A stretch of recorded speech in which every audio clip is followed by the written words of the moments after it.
Assalamu alaikum wa rahmatullahi wa barakatuh. Welcome, guys. Today, I'm going to be presenting a short proof for the existence of God. Now, first of all, let me make a clarification.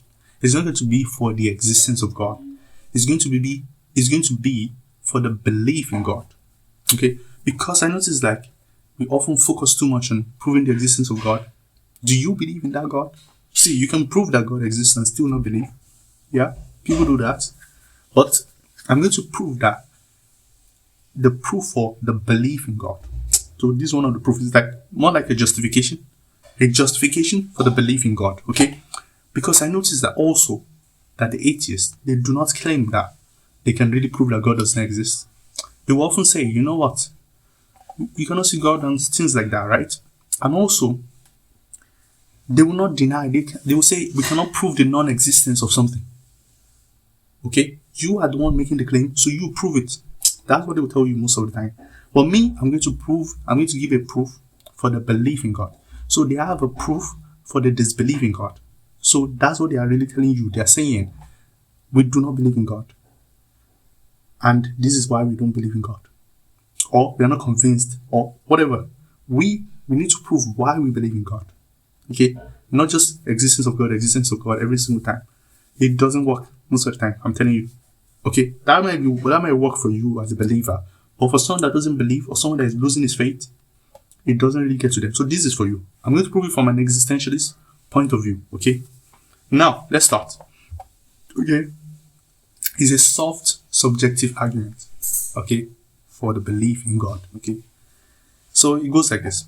The first premise is that life is meaningless and all is permitted. Okay, life is meaningless, all is permitted. So I came into the world, life is meaningless, all is permitted. Nothing can surprise the universe. There's nothing you can do that can be something the universe is like, oh wow, it's not surprised. In fact, you're part of the whole system. Life is meaninless and all is permitted. If an atheist disagree with this, they need to show me why life has meaning. And what does that mean? What are you talking about, So you can start to gain some grounds from just proving the existence of God and wondering why they don't believe. Let's start off from here. Life is meaningless, we can all agree, and all is permitted. There's nothing you can do that can support. See, if someone throws a nuclear weapon tomorrow and the whole earth blows up, the universe is not surprised. There's nothing that goes, okay, that's just another small little pebble in the entire realm of universes, and is exploded, and now what? It doesn't mean anything. Insignificant. Okay. So life is meaninless, all is permitted. There's no decision you can make that is weird. There's nothing like weird. There's nothing like out of order. There's a particular way things should be done. There's nothing.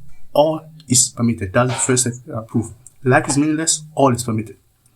The second premise is this. I, as an individual, I want and I crave meaning. Okay, I want and I crave meaning. I want there to be meaning. Somehow I'm conscious. I want there to be meaning. That's the second premise.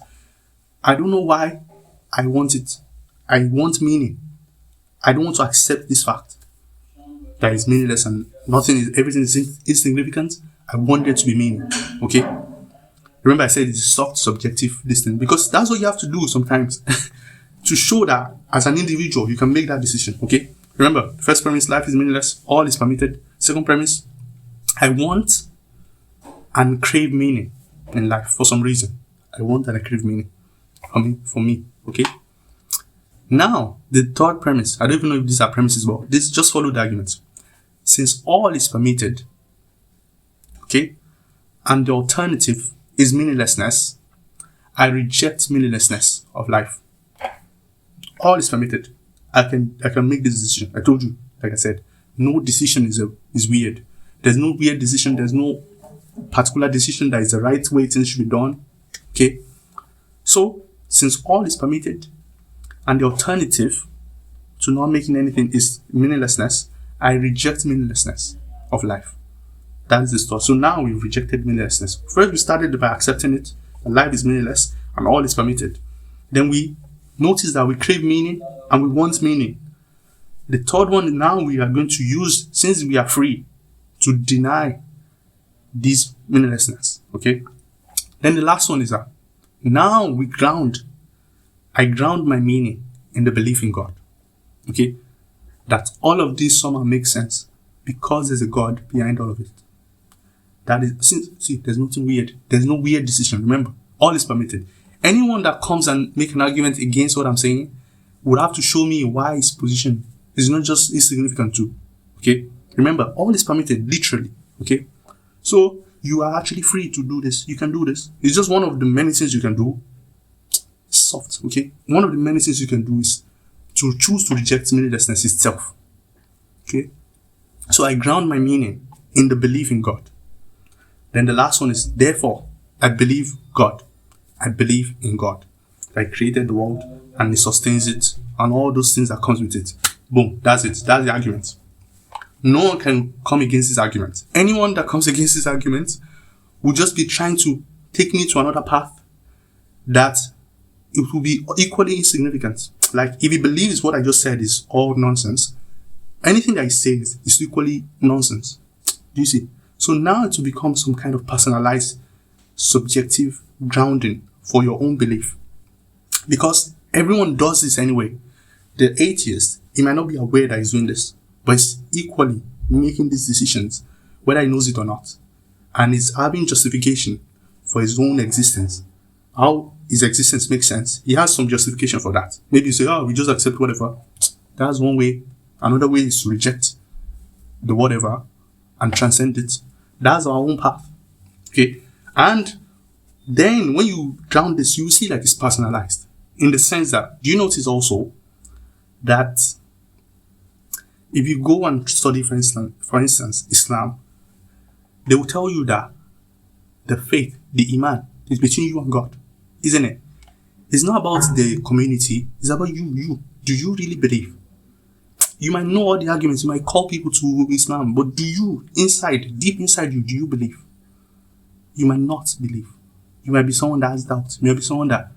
I want to show you that you can eliminate doubt. How do you eliminate doubt? By understanding the alternative.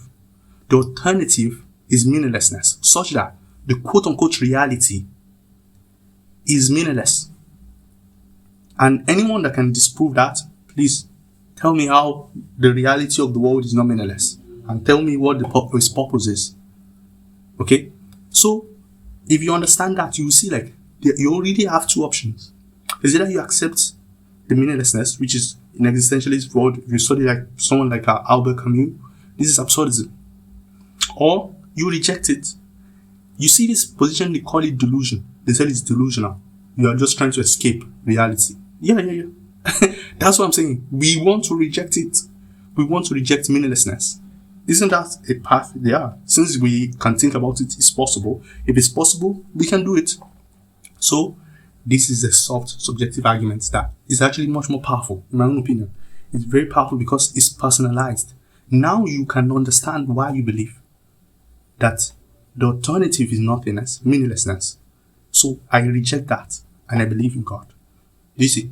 So, and then you see, now I know, like, of course, we have arguments for the existence of God and why. We have many proofs. But this one will kind of hold your legs together before you then assimilate those contingency arguments, all those arguments for the existence of God, many of the other ones. But this one is personal. Just like I made a video recently, I've not dropped it yet, about an apologist that left Christianity. Okay? This person now, doesn't he know all the arguments for the existence of God? How come it doesn't believe anymore? You see? Because subjectively, it doesn't believe anymore. Maybe he was even weak, but he could state the argument. Logic is like 1 + 1 = 2. That doesn't have any meaning unless you have some kind of disposition towards it. What do you guys think about this argument? And if you have an atheist, see, there's only one way they can come against this. Is to really say that life has meaning. That's the only way you can listen to them. Unless they can tell us that life has meaning and then tell us what that meaning is. If you cannot do this, we are not forcing you to come and believe. What we are showing you is that we reject that reality that is meaningless. We reject it. And we want meaning. We want it, remember, it's the will to believe. Like William James said, we have that will to believe. So we choose that. And since all is permitted, this is the path you can take. You will not find any meaning anywhere else. Okay? And by the way, you can also do this, you can also reject reality by forming your own mythology. You can say, why do you have to answer it with God? That's what I chose. You choose your own. Okay? Choose your own and create your own quote-unquote delusion. Create it too. No problem. All is permitted, remember. But you can never come and make an argument against my own position. Do you see? So if you've lost all ground, you cannot convince people to believe, remember that you can still believe. Even if everyone in the entire world disbelieves, you can still reject that reality that is meaningless, because it's a possibility. Just like the existentialists, they say. You shouldn't accept that. You can. If it's possible to reject it, then I take that option. Even if it's the last option, I take it. I make that, because it's a path that is possible. I take that path and I believe in God. Okay? This is to ground your own personal belief in God. No matter what you see, no matter whatever evidence, no matter what anybody says. Since the alternative is meaninglessness, you can make this decision and reject meaninglessness and believe in God. Many people often think that, so now you're running away from reality. Yeah. Yes. Because the reality that you guys are showing me is insignificant. It's meaningless. It's like telling me 1 + 1 = 2. So what if 1 + 1 = 2? That doesn't have any meaning. It doesn't, right? I reject that. I want meaning. So I believe in God. And when you now go into God and what is God and all of that, then you will see that there's obviously there are proofs, of course. But remember what I'm trying to do here is a soft subjective argument for the belief in God. Just like those guys, they have arguments they have a position like, we don't believe, leave us alone. I believe, leave me alone. That kind of thing. So you will not have to consolidate and then become an atheist, because that will be accepting meaninglessness. Or then you create another mythology that you use to make sense of the world. That is also permitted. Remember, it's permitted. Now, one thing that the belief in God now has, which I'm inviting you to Islam, of course, which I believe this is the best way to believe in God. If you now become a Muslim, you will now understand that. See, this life, it was all a test. It was all a test all along. It was supposed to be like this, to test those who will still believe. No matter what they see, they will still answer and listen to their will. Answer and listen to that craving that they have inside of them. That's telling them that it makes sense. Life has meaning. Believe in your creator. You didn't come from nothing. And all those things, then you put them back together. And you will realize that eventually you have hope. You see, this hope is belief. That's what it's called, faith. You have hope that at the end of the day, God will bring justice. Okay? God will reveal himself to us. At the end of the day, we will know why we existed. And God will make judgment on the day of judgment. We believe this. We transcend all the limitations of this world, all the problems of this world. We transcend it and have hope in the hereafter. Okay? Now, you have a strong basis for your belief in God. It's not going to be based on historical stuff. What happened in history? See, I'll make another video showing you that to justify your belief in God is actually the strongest thing you can do compared to religion per se. You can actually ground your belief in God much more strongly than believe in a particular religion. Okay? So, understand that you're not going to become an atheist no matter what.